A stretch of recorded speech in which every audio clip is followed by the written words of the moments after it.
Sono in tutto 100, sono diversi nuclei familiari, li abbiamo divisi per ogni prefettura e abbiamo fatto una suddivisione, diciamo, equa di questo carico di lavoro che ci sarà. Sono un centinaio i rifugiati afghani in fuga dal regime dei talebani che domani raggiungeranno il Veneto.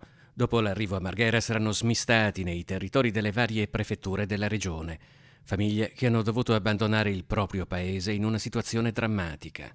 La situazione per chi è rimasto, per chi ha collaborato con il governo ed è rimasto lì, la situazione è estremamente pericolosa.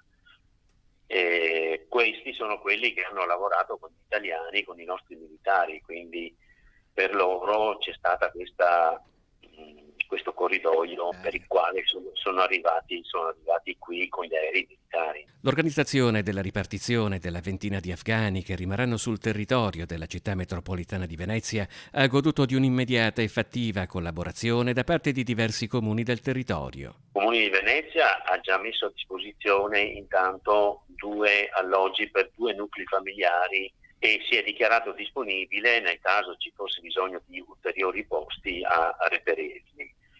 Il Comune di Mira ha fatto altrettanto, anzi approfitto per ringraziare quel sindaco che ha messo a disposizione di questi profughi altri alloggi. Il sindaco di Jesolo si è detto favorevole al ripristino della sede della Croce Rossa per ospitare alcune famiglie di migranti